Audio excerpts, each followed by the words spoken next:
के श्राप के कारण ये बेचारे अति दरिद्र हो गए थे। अब छोटे छोटे बच्चे थे और दरिद्रता इनकी इतनी बढ़ गई थी कि इनके घर में खाने के लिए एक चावल का टुकड़ा भी नहीं रहता था। अब साक्षात भगवान ऋषि के रूप में श्राप दिए थे और कृष्ण वहां अपना 16,108 के साथ आनंद पूर्वक अपने नगर में निवास कर रहे हैं रानियों के साथ, और सुदामा यहाँ दरिद्रता पूर्ण जीवन व्यतीत करने लगे। सनातन संस्कृति में उल्लेख मिलता है कि पहले लोग केवल 5 घर से ही भिक्षा मांगते थे, 5 घर ही भिक्षा मांगने जाते थे और भिक्षा मांगने पर जो कुछ मिल जाता था वही प्रेम से खा लेते थे।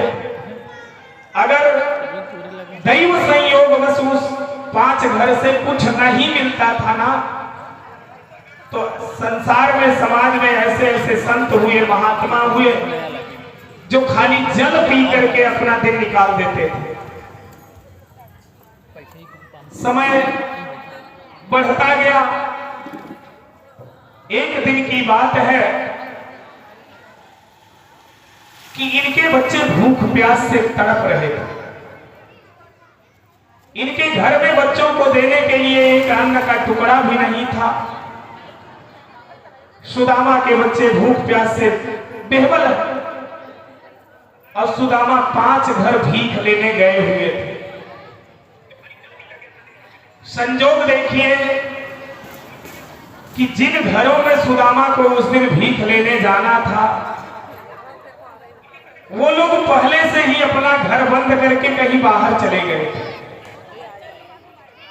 आप लोग कथा ध्यान से सुनिए, कल से कथा सुनने के लिए जबरदस्ती थोड़ी भी करेंगे, आज तक की ही कथा है। क्योंकि कथा में रह करके भी अगर आपका मन सांसारिक उलझनों में लगा हुआ है तो इसका मतलब है कि आप कथा को या तो पूरे ध्यान से नहीं सुन रही हैं और या तो आपके ऊपर कोई ऐसी बात है जो आपको कथा सुनने नहीं दे रही है। तो जहां भगवान का नाम रहता है वहां कोई बात तो रहती नहीं है, ये आप जान लीजिए। क्योंकि हरि सम्मुख तब कबहु की जाई, जहां भगवान है वहां अंधकार नहीं रहता है। कभी सूर्य के सामने अंधकार टिकता नहीं है। तो जहां साक्षात भगवान के नाम की गर्जना हो रही है, भगवान का नाम निकल रहा है, यहां आसुरी शक्ति हो ऐसा तो हो ही नहीं सकता है। आप लोग परम भक्त हैं, कथा को श्रवण कीजिए। सुदामा जिन 5 घरों में भिक्षा लेने के लिए गए, संयोग से घर बंद था। सुदामा जी वापस आए। बच्चे अपनी मां से पूछे कि मां कुछ भोजन है? सुदामा की पत्नी सुशीला ने कहा, बेटा आज एकादशी है। एकादशी बता करके बच्चे जल पी करके भगवान का नाम करके पूरा दिन खेलते रह गए। अगले दिन सुबह फिर जब इनके घर में अन्न नहीं रहा तो अन्न के लिए सुदामा फिर दूसरे के घर गए और संजोग से 1 दिन, 2 दिन, 3 दिन, कई दिनों तक यह कार्य चलता रहा। कई दिनों तक सुदामा को एक भी अन्न का टुकड़ा नसीब नहीं हुआ। सुदामा देखिए, इस जीवन में सबसे बड़ा कष्ट तो व्यक्ति को तब होता है जब अपनी आंखों के सामने अपनी संतान को व्यक्ति भूखा देखे और उसके भरण पोषण की व्यवस्था न कर पाए। शास्त्र में लिखा है कि ऐसे माता पिता को जीने का अधिकार नहीं होता है। ऐसे माता पिता को जीने का अधिकार नहीं होता है जो अपनी संतान का भरण पोषण नहीं कर सकते। भागवत की कथा आप कम श्रवण किए होंगे तो हम आपको ऐसी कथा का प्रमाण देते हैं। हालांकि अब तो तमाम टीवी चैनलों के माध्यम से भागवत रामायण की कथा तो हर घर में सुलभ है। ऐसे ऐसे ऋषि, ऐसे ऐसे कथावाचक जिनका स्नेह सहयोग आज भी इस धरती पर ऐसे ऐसे कथावाचक हैं, ऐसे ऐसे ऋषि हैं, संत हैं, महात्मा हैं कि जो साक्षात भगवान के रूप में विचरण कर रहे हैं, जो नाम जप करने की शिक्षा दीक्षा दे रहे हैं। ऐसे संतों का प्रत्यक्ष दर्शन भगवान के दर्शन के समान ही बतलाया गया है।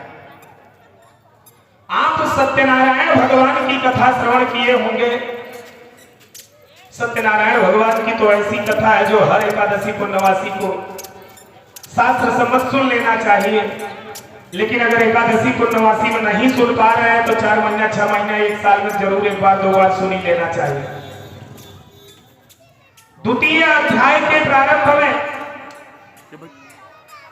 एक गरीब ब्राह्मण की कथा का वर्णन जहां मिलता है। भगवान उस गरीब ब्राह्मण को देख करके जब उसका कष्ट भगवान से सहा नहीं गया तो भगवान ने एक ब्राह्मण का वेश बनाया और ब्राह्मण का वेश बना करके दूसरे ब्राह्मण देवता के सामने आकर के खड़े हो गए और भगवान ने पूछा कि आप कौन हैं और किस लिए इतने दुख से दुखी होकर के भ्रमण कर रहे हैं, क्या परेशानी है, आप हमसे कहिए। क्योंकि देखिए भगवान किसी के भी दुख को सहन नहीं कर पाते हैं तो अपने भक्तों का कष्ट कैसे सहन करेंगे। मानस में शास्त्र का प्रमाण है कि इस दुनिया में 84 लाख योनियों में जितने जीव जंतु पैदा हुए हैं सबकी उत्पत्ति का आदि कारण भगवान ही है। सबका जन्म देना, सबका पालन करना और समय आने पर संहार करना ये भगवान के वश में है। भगवान ने ब्राह्मण वेश धारण करके उस ब्राह्मण से पूछा और उसके सामने आकर के भगवान ने क्या कहा, आप श्रवण कीजिए। सब मम प्रिय सब मम उपजाए, सब तेहि अधिक मनुज मोहि भाए। सब मम उपजाए, सबसे अधिक मनुज मोहि भाए। सब मम प्रिय सब मम उपजाए, सब तेहि अधिक मनुज मोहि भाए।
जब उस गरीब ब्राह्मण को भगवान ने अपनी नजरों से देखा तो भगवान को अपार कष्ट हुआ। भगवान असहनीय हो गया, कष्ट बर्दाश्त नहीं कर पाए। आप भी सुनेंगे तो आपको भी बड़ा कष्ट होगा। आप कथा को श्रवण कीजिए, देखिए कितनी सुंदर कथा है कि ब्राह्मण के दुख को देख करके भगवान को अथाह पीड़ा हुई। भगवान एक साधारण मनुष्य का वेश बनाए और साधारण मनुष्य का वेश बना करके भगवान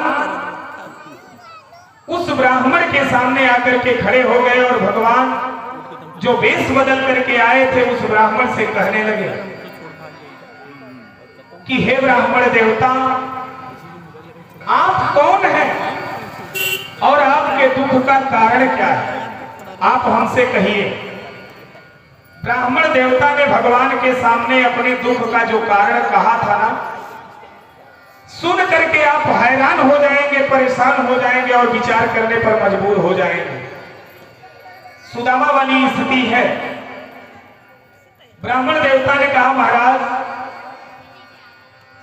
मैं यहीं बगल में रहने वाला सुंदर सदानंद नाम का ब्राह्मण हूं।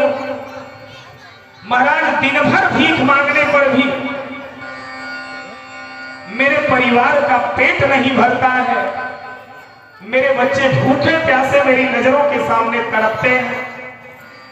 प्रभु आप ही बतलाइए, हे ब्राह्मण देवता आप बतलाइए कि कोई माता पिता अपने बच्चे को अपने सामने भूख से तड़पते हुए कैसे देख सकता है, कैसे सहन कर सकता है। महाराज हमारे दुख का यही कारण है, अगर आप कोई निवारण कर सकते हो तो कहें। भगवान ने उन्हें सत्यनारायण व्रत करने का उपदेश दिया है और भगवान साक्षात अपने मुंह से बतलाए हुए हैं कि कलयुग में सत्यनारायण की पूजा के समान पुण्यकारी पूजा न तो इससे छोटी न इससे बड़ी संसार में कोई दूसरी पूजा नहीं है। इसलिए अगर आप अपना कल्याण चाहते हैं तो समय समय पर सत्यनारायण की पूजा जरूर किया करें। यहाँ सुदामा कई दिनों तक ऐसे ही टहलते रहे और अन्न का टुकड़ा नसीब नहीं होता था। प्रतिदिन बच्चे जब पूछते तो सुदामा की पत्नी सुदामा के द्वारा यही कहा जाता कि बेटा आज एकादशी है। ब्राह्मण के घर में सबसे अच्छा बहाना यही है, क्योंकि एकादशी की महिमा बड़ी सुंदर महिमा है कि एकादशी के दिन अन्न नहीं खाना चाहिए। एकादशी के दिन जो व्यक्ति अन्न खाता है, जब अपने अन्न ग्रहण करता है, ऐसा व्यक्ति नरकगामी होता है। शास्त्र में एक प्रमाण है, बड़ा सुंदर श्लोक है।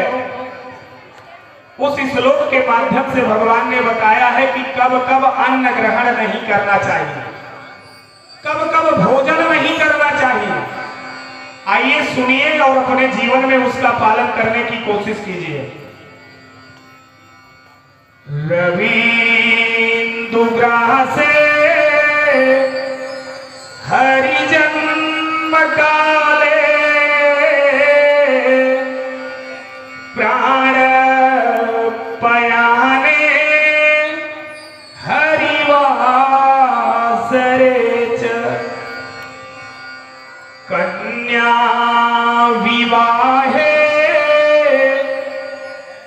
द्विज भोजनादौ यदन्न भोजी नरकं व्रजेता यदन्न भोजी नरकं व्रजेता। व्याख्या श्रवण कीजिए, समझिए। रवि इंदु ग्रासे, रवि माने सूर्य, इंदु माने चंद्रमा, ग्रासे माने ग्रहण।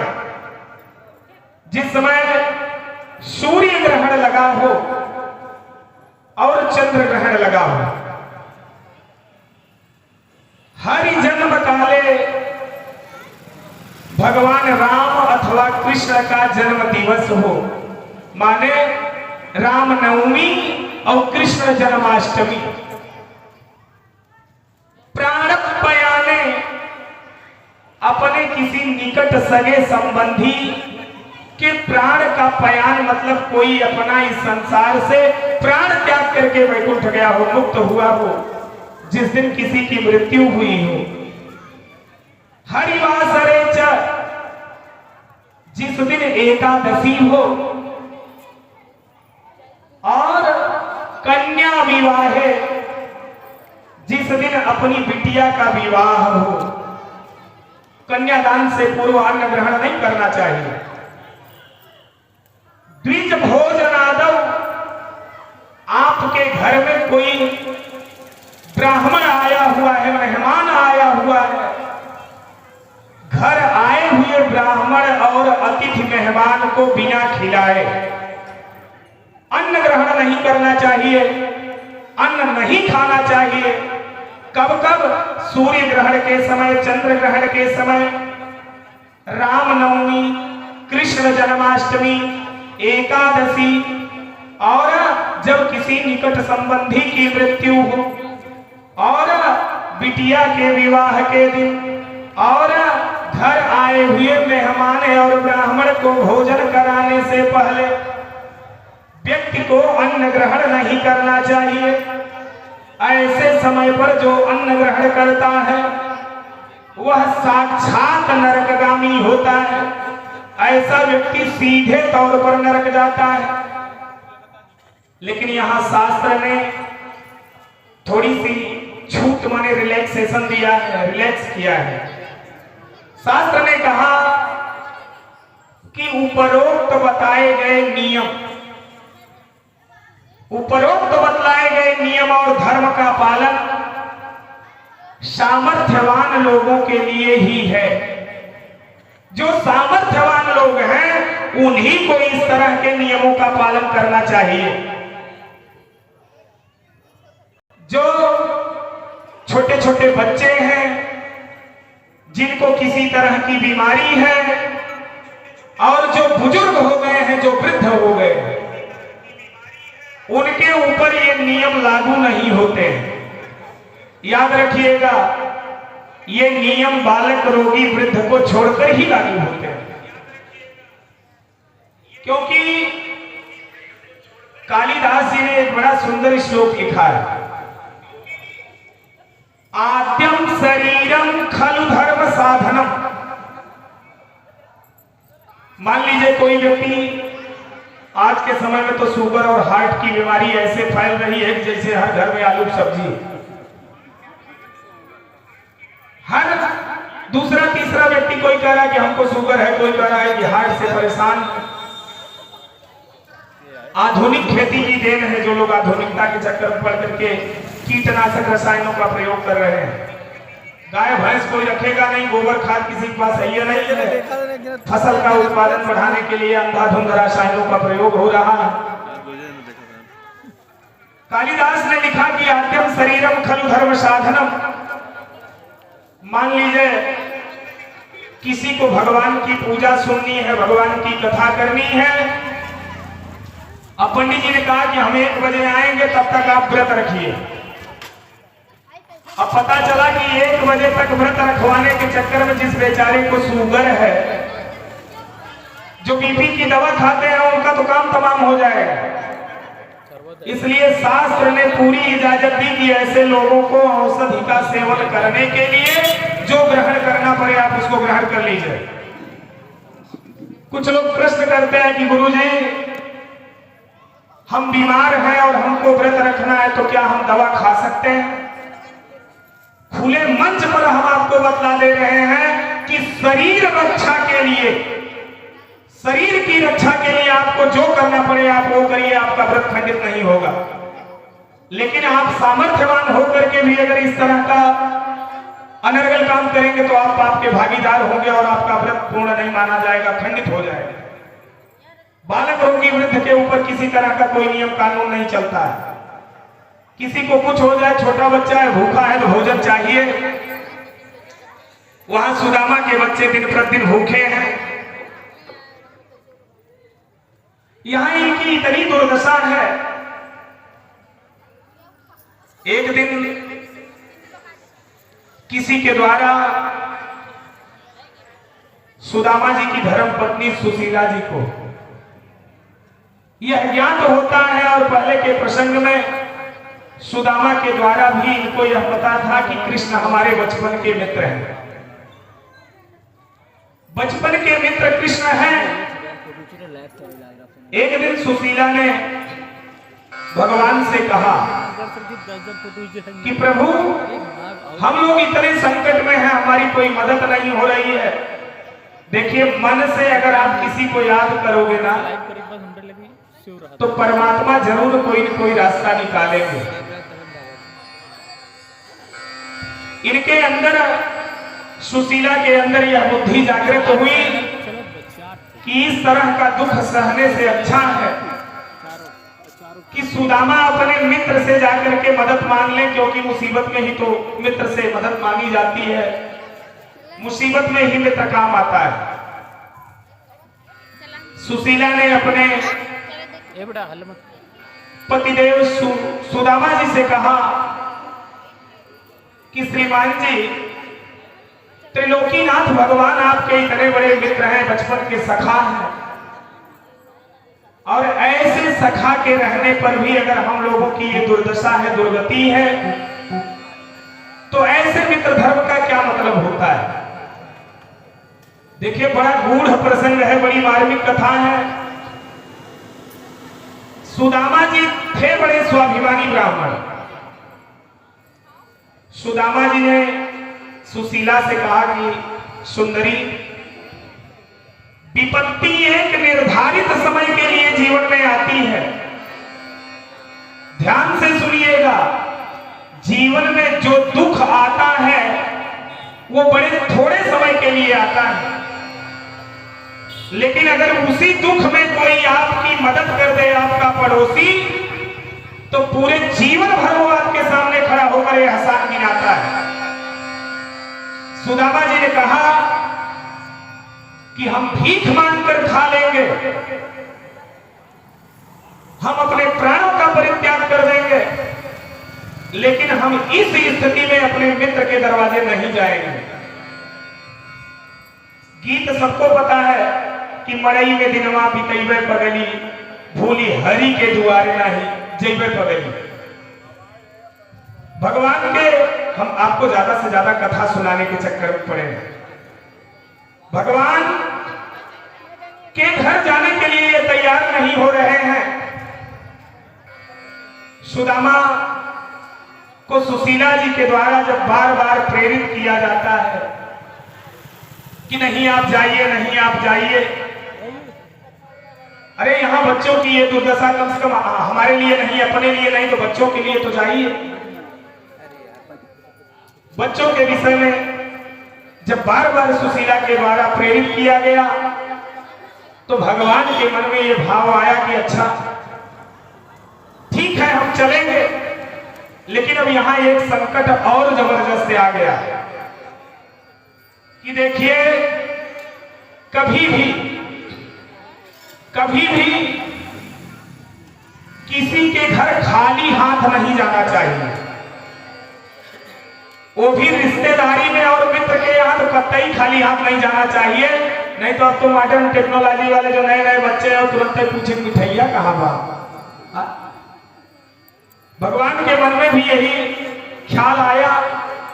भगवान विचार किए कि जैसे हमारे छोटे छोटे बच्चे हैं, ऐसे मित्र के यहाँ चलेंगे तो उनके यहाँ भी, उनके भी छोटे छोटे बच्चे हैं, जब वो दौड़ करके आएंगे हमारे पास और हमारे कान्हा से, श्याम से पूछेंगे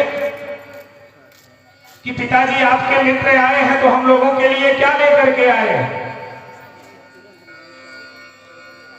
अब सुदामा इसी उठापटक में परेशान है। सुदामा के पास मित्र के घर जाने के लिए कुछ है भी नहीं। मन ही मन विचार कर रहे हैं। सुशीला ने कहा कि अच्छा आप रुकिए, हम कुछ व्यवस्था करते हैं।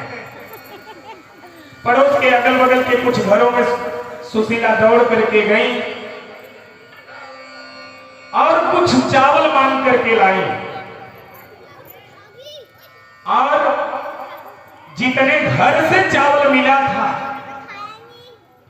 चावल उतने रंग का था। मतलब किसी के घर मोटा चावल, किसी के घर पतला चावल, मझला चावल, इसी तरह से सबके चावल अलग अलग प्रकार के थे। सुशीला एक पोटरी में कर करके लाती हैं और वही पोटरी सुदामा के हाथों पर रखते हुए कहती है कि यही पोटरी ले लीजिए और आप अपने मित्र के घर प्रस्थान कीजिए।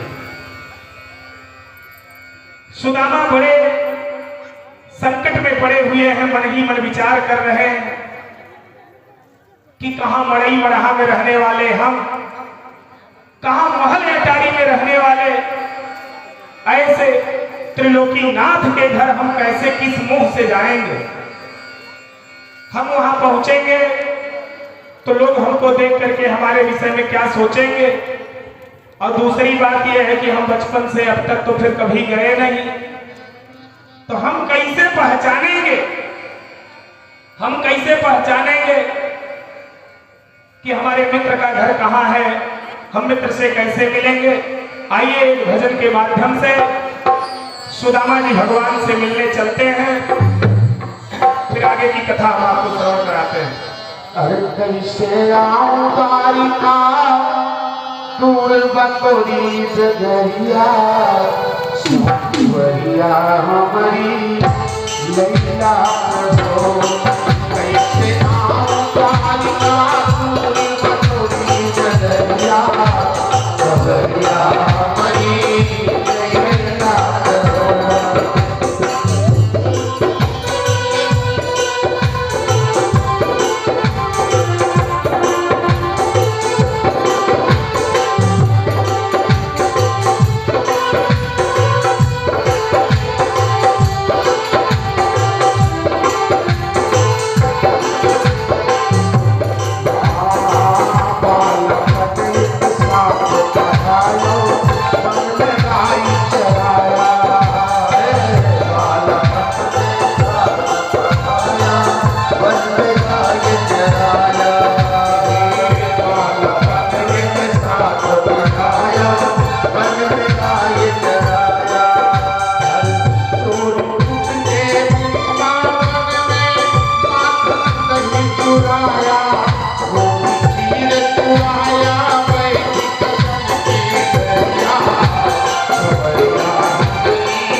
सुदामा सुशीला जी के कहने पर अपने मित्र के घर जाने के लिए तैयार हो जाते हैं। अपने मन में विचार कर रहे हैं कि द्वारिकापुरी तो बहुत दूर है और रास्ता भी ज्ञात नहीं है, कैसे जाएंगे। ये पैदल ही निकल लिए, वही एक छोटी सी पोटरी अपने साथ लिए और मित्र से मिलने के लिए चल दिए। ये रास्ते में जब पहुंचते हैं तो चलते चलते इनको थकान महसूस होती है। एक वृक्ष के नीचे विश्राम करने के लिए रुक जाते हैं और वहीं रुक करके भगवान को ध्यान करते हैं, प्रणाम करते हैं कि प्रभु अभी आपकी द्वारिका, आपकी नगरी कितनी दूरी पर है। मैं तो एकदम थक गया हूं, परेशान हो गया हूं। कृपा दृष्टि एक बार हम पर कीजिए प्रभु कि आपकी नगरी में हमारा आगमन हो जाए। अरे हमको तो ऐसा लगता है कि भूखे प्यासे हम रास्ते में ही प्राण त्याग देंगे। जब इस प्रकार का करुण भाव इनके हृदय में आया तो भगवान ने ऐसी योजना बनाई कि सोए थे वृक्ष के नीचे, अगले दिन ये द्वारिका के दरवाजे पर पहुंच गए। द्वारिका के दरवाजे पर पहुंच करके ये चारों तरफ विचार करते हैं और वहां सारे भवन एक के जैसे ही बने हुए, बिना मतलब कोई किसी से बात भी नहीं करता था और जैसे कोई भिखारी हो, दीन दुखी, मैला कुचैला, उसी परिस्थिति में भवन के सामने खड़े होकर के झांक रहे हैं, चारों तरफ देख रहे हैं, मन में विचार कर रहे हैं कि किससे पूछें, क्या पूछें, कैसे जाने कि हमारे मित्र कृष्ण का घर कौन सा है। इनके मन में कि हम तो बस यही जानते हैं कि माखन चोर कान्हा, अब यहाँ आज तो कृष्णचंद्र महाराज बने हुए हैं, हमको तो उनका शुद्ध शुद्ध नाम भी नहीं पता है, कैसे हम जान पाए कि उनका घर कौन सा है। इन्हीं उहापोह की स्थिति में कृष्ण को याद करते हुए सुदामा एक भवन से, एक महल से दूसरे महल की तरफ जाते। भगवान, किसी कवि ने एक शास्त्र में प्रमाण दिया है कि इनके प्रेम को समझ करके भगवान खुद अपने घर का पता बताने के लिए इनके पास आए और ले जाकर के भगवान के घर का परिचय करा दिए कि यही आपके प्रभु का घर है।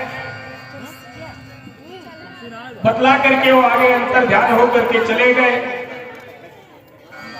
भगवान की इतनी अद्भुत लीला है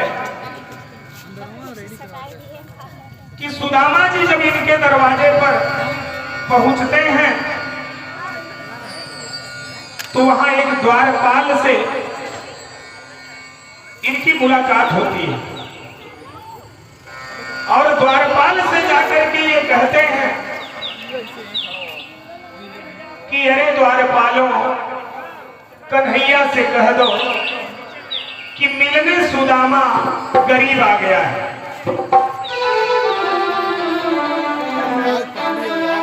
इस तरह से जब इनके द्वारा यह संदेश भेजा जाता है कि अरे द्वारपालों, कन्हैया से कह दो कि मिलने सुदामा बदनसीब आ गया है, गरीब आ गया है, इस तरह का समाचार लेकर के द्वारपाल भगवान कृष्ण के घर में अंतःपुर में वहां जाकर के प्रवेश करता है। वहां रुक्मिणी जी के साथ नीचे भवन में विद्यमान थे भगवान। और जैसे ही द्वारपाल जाकर के संदेश देता है और कहता है कि नारायण, घर के बाहर एक दीनहीन स्थिति में व्यक्ति आया और क्या कह रहा है, वो द्वारपाल जाकर के भगवान के सामने वर्णन करता है। शीस पगान झगा तन पे प्रभु जान की आई बसे ही जाना।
जब इस तरह का संदेश भगवान कृष्ण के महल में पहुंचता है,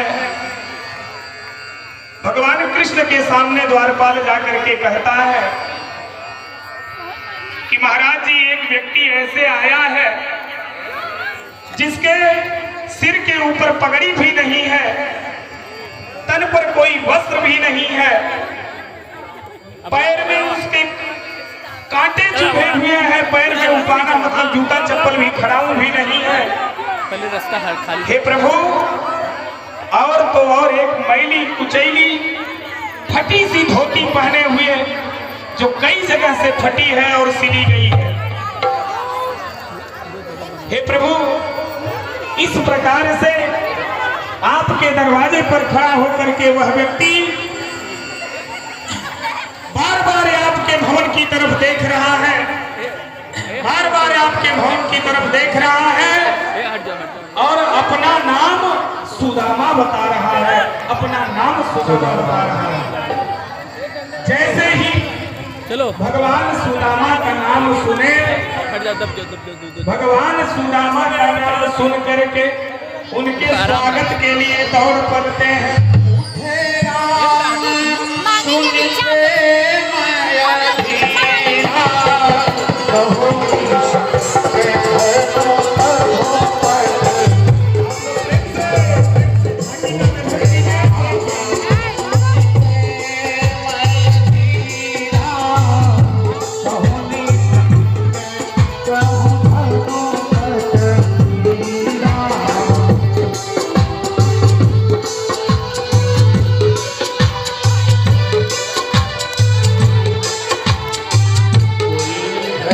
श्याम से कह दो तुम्हारा यार आया है, तुम्हारा यार आया से कह दो तुम्हारा यार आया है, तुम्हारा यार आया है।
हरिओम हरिओम। बड़ा सुंदर दृश्य उपस्थित है। भगवान कृष्ण जैसे ही सुदामा का नाम सुनते हैं दौड़ करके अपने महल के दरवाजे के सामने उपस्थित होते हैं और महल के सामने उपस्थित होकर के को अपनी बाहों में ऐसे समेट लेते हैं। समेट करके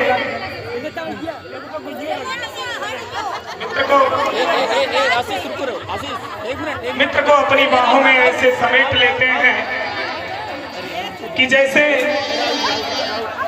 जीवन से उनका इंतजार कर रहे थे कि मेरा मित्र कब हमारे दरवाजे पर आएगा। और जैसे ही उनको अपने नजरों के सामने देखे तो कितना सुंदर दृश्य उपस्थित हुआ। भगवान उनकी दीनहीन दशा को देख करके विचार करते हैं कि हाय महा दुख पायो सखा तुम आयो ही तो न कितो दिन खोए। हे मित्र, इस दीनहीन दशा को प्राप्त होकर के भी तुम इतना लंबा समय कैसे लगा दिए? तुमको आना चाहिए था। पानी परात को हाथ छुयो नहीं, नैनन के जल से पग धोयो। पानी परात को हाथ छुयो नहीं, नैनन के जल से पग धोयो। भगवान कठौती में रखे हुए उस जल को भी स्पर्श नहीं किए। रोते हुए अपने नेत्रों से जो आंसू बह रहे थे मानो उसी जल के द्वारा सुदामा के पैर धोने लगे। और जब सुदामा के पैर धो रहे थे भगवान ने उनके पैरों को जब देखा, भगवान जब उनके पैरों को देखे तो पैर में बड़े बड़े कांटे चुभ गए थे, बड़े बड़े कांटे चुभ गए थे, बेवाइयां फटी हुई थी। उनके पैर की दुर्दशा देख करके भगवान अपने अंगोछे से अपने दुपट्टे से जैसे ही उसको सहारा देते हैं, जल से उसको धुल करके जैसे ही उसको सहारा देते हैं, उनके पैर में जो बेवाई और जो कांटे लगे हुए थे ये सब मुक्त हो जाते हैं। भगवान का स्पर्श होते ही जीव का परम कल्याण हो जाता है। ऐसे ही सुदामा के सारे संकट मिट गए, ऐसे ही सुदामा के सारे संकट मिट गए।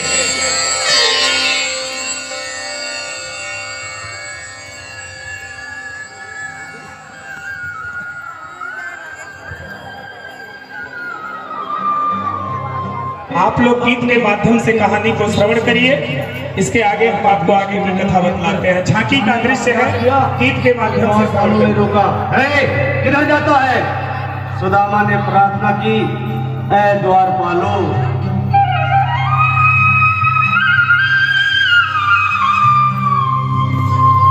देखो देखो ये गरीबी, ये